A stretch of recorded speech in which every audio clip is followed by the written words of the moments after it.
I never have slides. And I have no idea what I'm going to talk about. But I'm here for my soul. Because what I would like to do at the end of this is not educate you, but is to create a space of transformation, powerful transformation, because that is what I am a stand for all of humanity. Because I recognize that nobody is coming. There is no big business, and forgive me Unilever, forgive me anybody. No big business is coming. No big government is coming. And in fact, we can see what's occurring in administrations. The emphasis to steward all of humanity, to steward the environment, ebbs and flows. No government is coming to save us. Neither is any big business. So who's left? Who's left? Us. And in fact, the only people that have ever existed, that have ever had the opportunity to have any impact in all of humanity is us. Now, us also includes every consumer you've ever engaged. Because they as well more powerfully feel the hopelessness, hoping that someone will do something about it, looking for a guide, perhaps into their own hero's journey. And so if I can have you all as guides today, that would be a profound impact for all of humanity. I also try to create this as much more of a dialogue than a monologue. I love questions. I love people when they, yeah, but, or yes, and, all of that stuff. I love all of that. I do pepper questions into my time on stage because it keeps everybody engaged. And it makes the entirety of the 30 minutes I've got with you more impactful. Cool? Now, I've done some kind of fun, interesting, cool stuff in the world. I'm not an expert in anything. I have really no formal education. I'm just some absolutely comprehensively unemployable dude from Canada. Fact. I have an aversion to having people tell me what to do. I'm an absolute creator or co-creator in the universe. I've come into my power to understand that I, like all of you, have an infinite power to create change. And if I can leave that with you at the end of this, wow, powerful. Now I'll talk about the work I do a little bit because it gives context, but it's much more than the work. Because the work I do is actually just the expression of the thinking that's behind it. And that's what I want to leave with you. The thinking, the being, the absolute being in the world. It's the wonderful Mahatma Gandhi quote is, be the change you wish to see. So it's not like pretend to be it. It's not act it. It's not, put on a persona. It's live in the being of the change.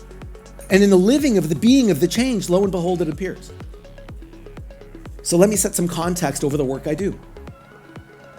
Who here has ever traveled to anywhere and has witnessed extreme poverty? Lots of you, I love it, because you're like an intelligent crowd. You, sir, have traveled somewhere with extreme poverty. Okay. You've witnessed, have you seen poverty? Have you an idea or a concept of extreme poverty? Okay.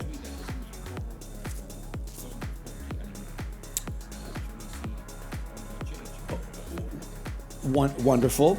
Who else has traveled and seen poverty? You, man. Where have you been?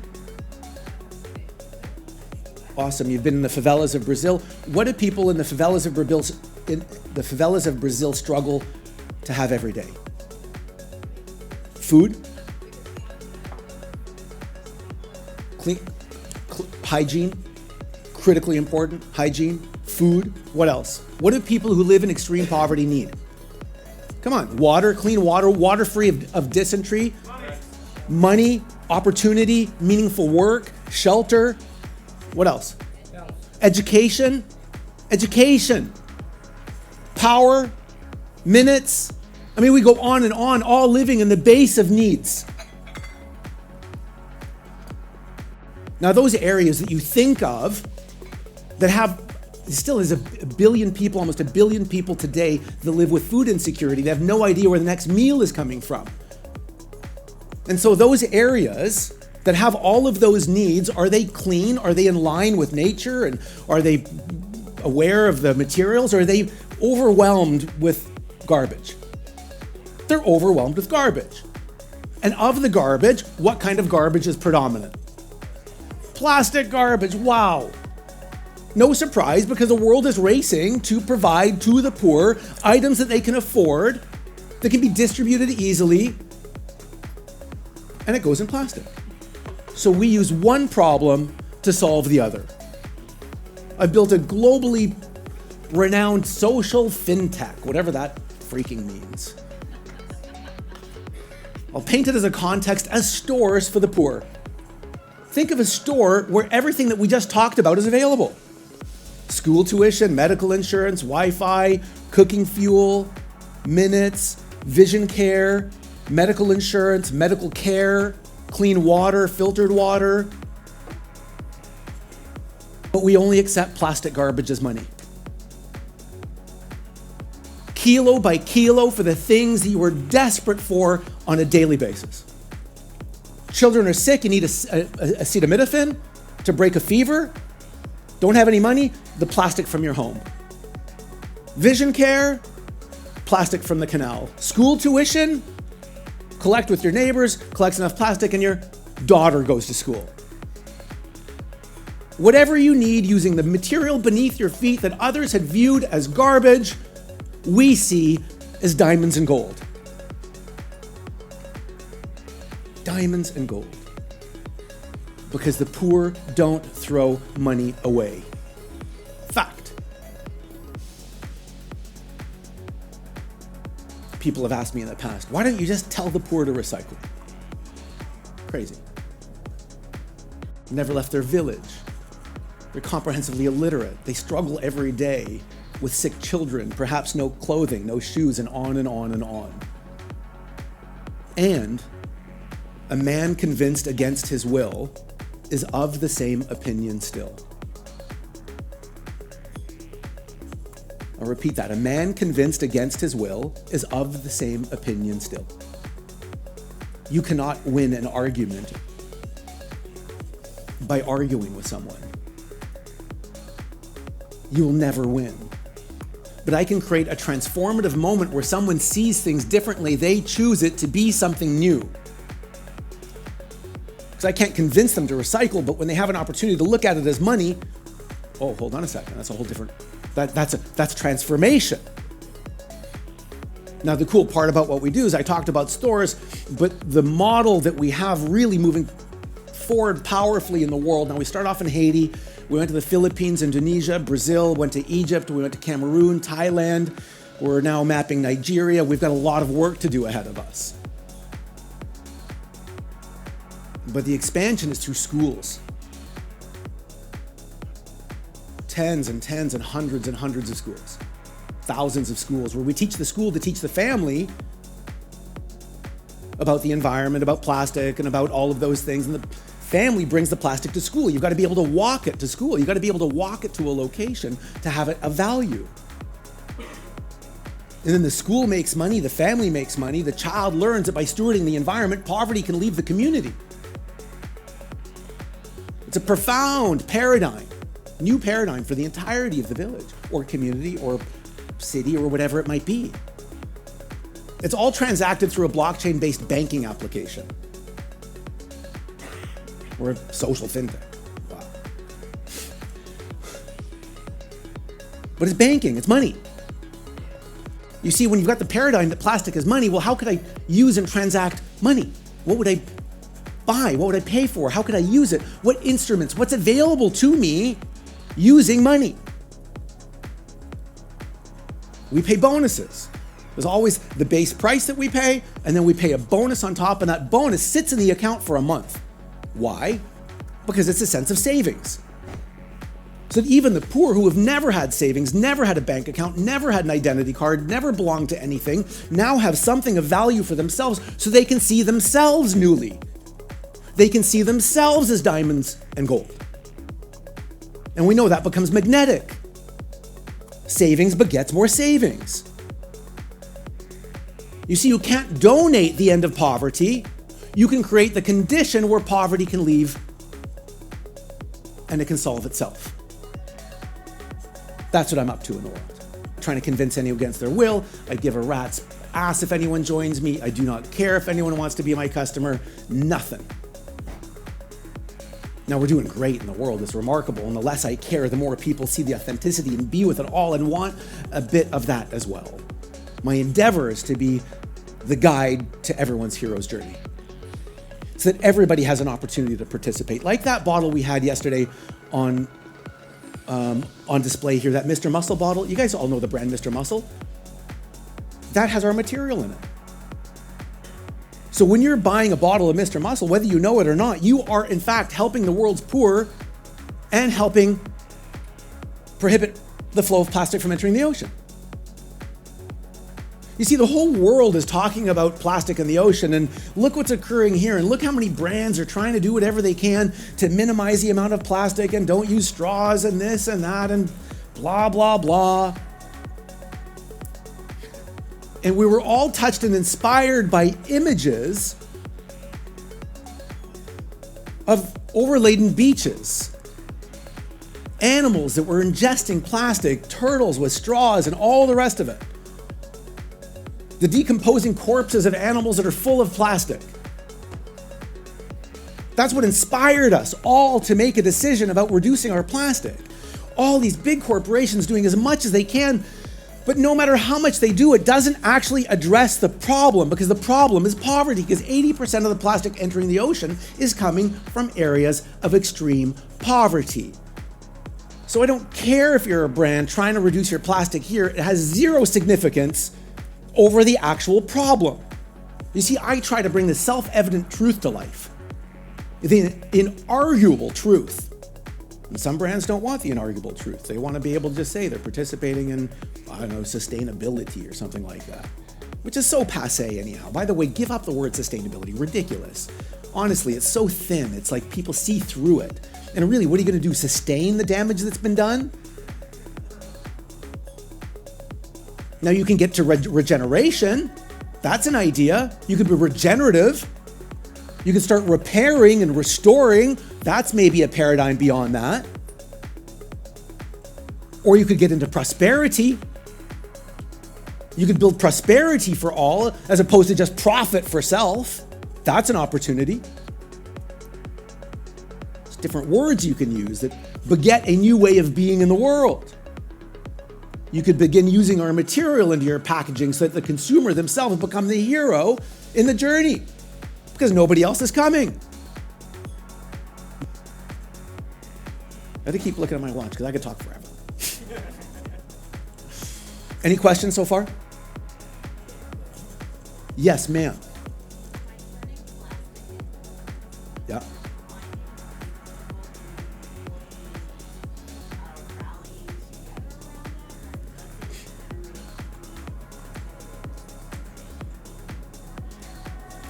The beauty of what we do when we work with a household is to have the household make just a little bit of extra. It doesn't need to be an absolute source of income. It could be it, and we have so many people that it becomes a predominant source of income, of course.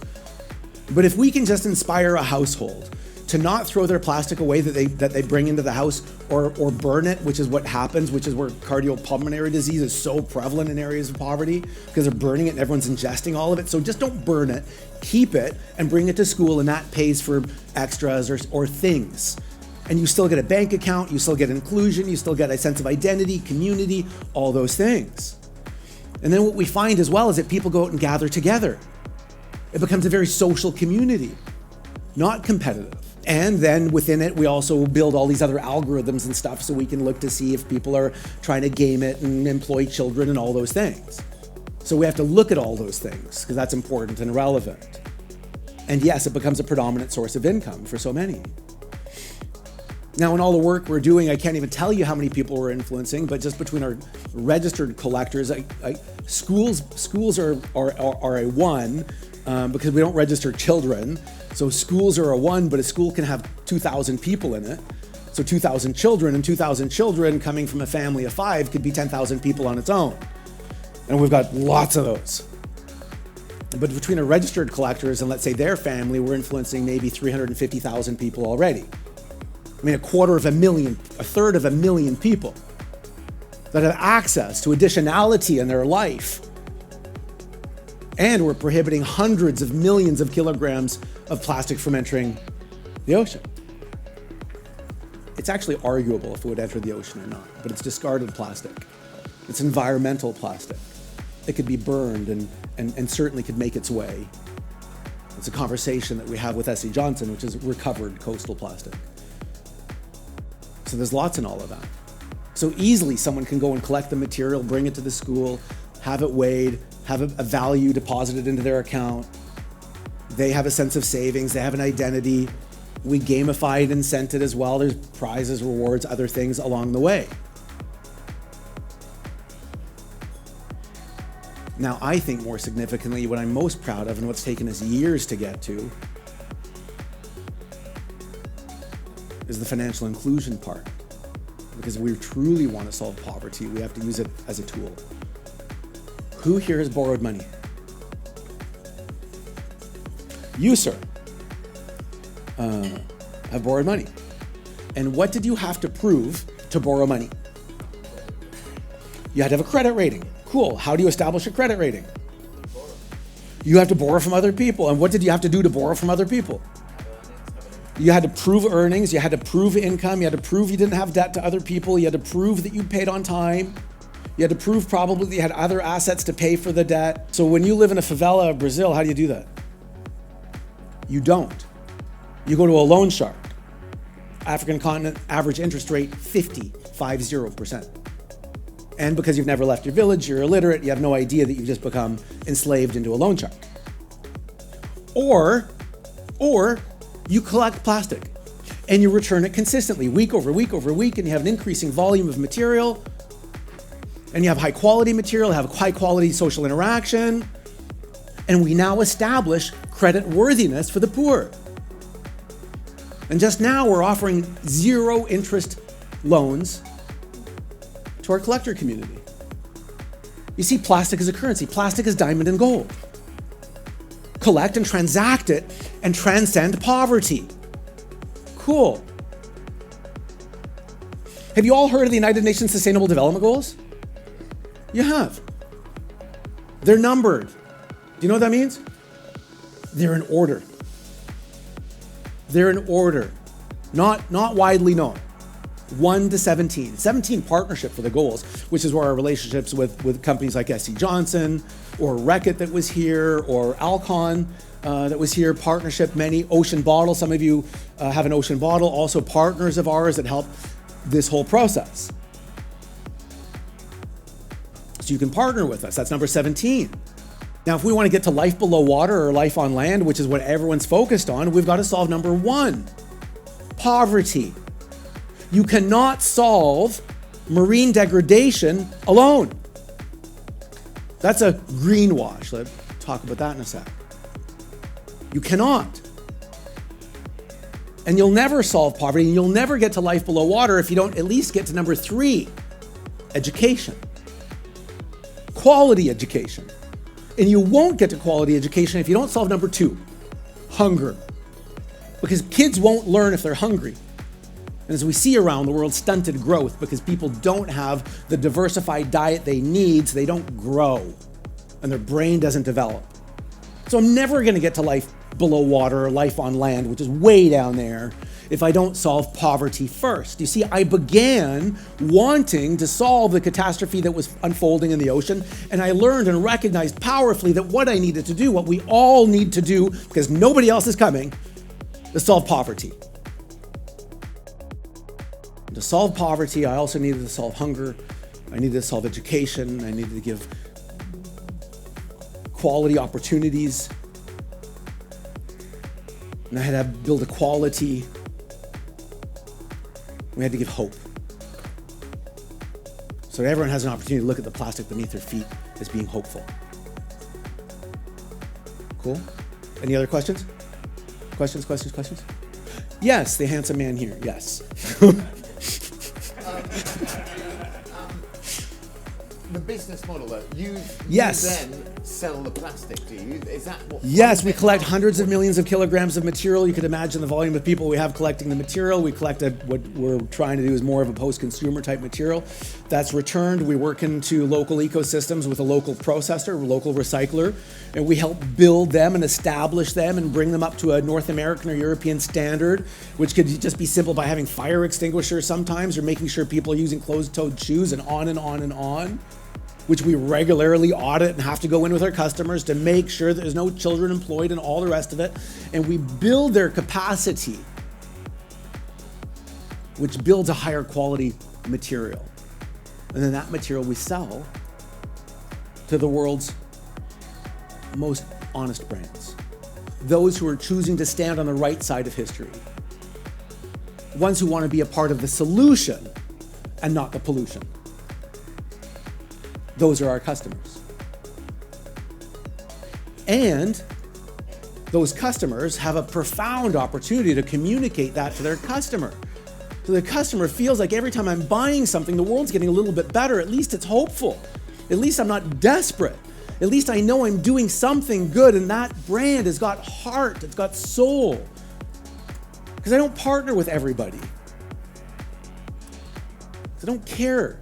I don't need them. And I've built such a nice little business. We're beautifully profitable. We're doing beautiful work in the world. And now I just want to make change in the lives of people. And that might be your customer as well.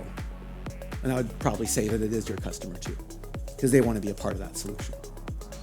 Is that clear? I answered that? Oh, we also do other cool things like, this is really cool. Cooper Vision, which is a great customer, or Alcon, great customers. The world's largest providers of contact lenses. Now, you might not know, but your contact lens is, yes, in fact, a single drop of plastic. And non-recyclable, and most people put it in the toilet or do whatever with it. And we get some amazing brands that want to stand forward on the right side of history. They know they can't use the plastic we're collecting, but they want to participate in extracting that amount of plastic from the environment, because they know that their shareholders and the next generation of shareholder and their customer, the eye care professional and the customer of their customer, all recognize they're putting a little piece of plastic in their eye, and they also want to participate in great change. I'm immensely proud of the work we've been doing in Indonesia with Cooper Vision, where we've taught the poor how to administer eye care exams. Super cool. You take people who are comprehensively illiterate and you teach them how to administer eye care exams, so the collector community that they interact with can use signs to communicate what images they're seeing, and they can have a base test to whether they have vision impairment or not. Super cool. And then based on how much they're collecting with us, they can get a small prescription that just says, yes, vision impairment. Then they go to our local provider within the community, they get their eyes further tested, and they get glasses. How will I solve poverty if people can't see? You see the complexity, the beauty, the gift, the love inside of it? It's remarkable. And it's all coming because I really don't care. So I had this crazy idea May the 11th, 2013, right before lunch. Fact. Powerful. I was looking. Now, the fact of the matter is that life isn't as it is as you are. Whatever you're seeing in the world, no matter how it's occurring for you, whether it's good or bad, just, unjust, whatever it is already inside of you. You are only being confirmed the thinking that you already have. Fact. So I went looking, and because I'm comprehensively unemployable, and I hate having people tell me what to do, and I grew up on an island on the very west coast of Canada, and I began witnessing a degradation of the ocean 40 some odd years ago. And I would walk the beach to school, and I began witnessing then the degradation of the ocean. I knew alive in me wherever I went that there was more and more and more garbage washing up on the beach. And I knew at some point the world would have to wake up to it, that humanity would arise. And inside of that, I saw opportunity. And I chose it to be an opportunity. I wasn't overwhelmed by it as being a catastrophe, but because I live in a way that I see opportunity in all things, and I see all of life as a gift, I was able to look for the gift inside of it. Go, what's good here? What's unfolding here? What's beautiful here? And I found this opportunity that plastic as money for the world could be a profound shift.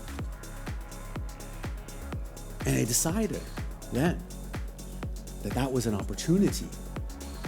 Now I had all the hair in the back of my neck, none on my head, all the hair in the back of my neck, stood up, and I was inspired by it, moved by it, touched by it. And I'm like, whoa, hold on a second. That could be something. It's not going to be the solution for everyone, but this could be something big. It could be powerful and dramatic for so many people. And then I had my ego mind show up. The ego mind was like, David, no, what are you talking about? That's crazy talk. Who are you? You're just some dude. Honestly, I have a high school education, everyone. How are you going to go and affect the poor? How are you going to go and work with the world's largest brands? You're going to build a supply chain of plastic from the poorest communities in the world, and you're going to transact that. You're going to work with recyclers. You're going to work with poverty, sheer injustice, violence. I've had my life threatened. I've had people murdered. I've had all kinds of shit happen.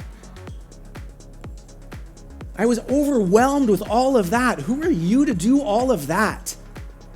That was the ego showing up, and it was loud. And so I got to, oh, okay, you're right. I have to tell someone about this idea. There's someone bigger than me, someone that already has something. Who can I tell? But then by some gift, by some awakening, by someone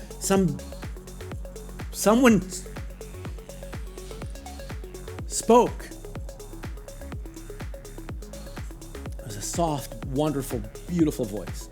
And said, no, David, no. You don't need to be the person that can do any of that. All you got to do right now is decide to be on the journey of the becoming of that. You see, none of us needs to have all of the answers today. All you really need to do is decide to be on a journey and say, I can be a little bit more tomorrow. I can learn a little bit. I can open a book and I can start speaking it out loud. Because what I immediately began to do is, once I accepted that and I say, yeah, I could do that a little bit. I could begin that journey.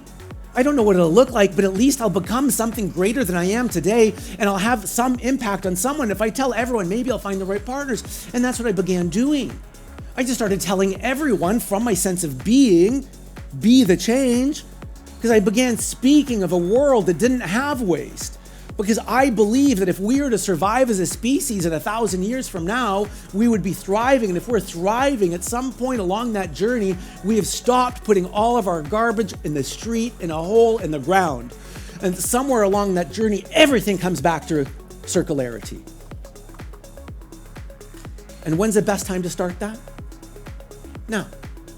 So I speak that of its existence, and I speak and I act and I be that in the world. And I tell people and I invite people into that being. And when I invite people and it becomes real for them, it becomes real in the world. It's power, it's profound. And it's just so simple. And if there's any other quick message I could leave with you is you all have infinite power inside of you. You do not need to have all of the answers. The perfect is the enemy of the good enough. And you have all of the good enough inside of you now to begin a journey of becoming. You can open a book. You can talk to people. You can go to YouTube. You have AI. You have all of the resources inside of you right now. And you do not need permission to make change in the world because nobody else is coming. It's just us. Thank you very much, everyone.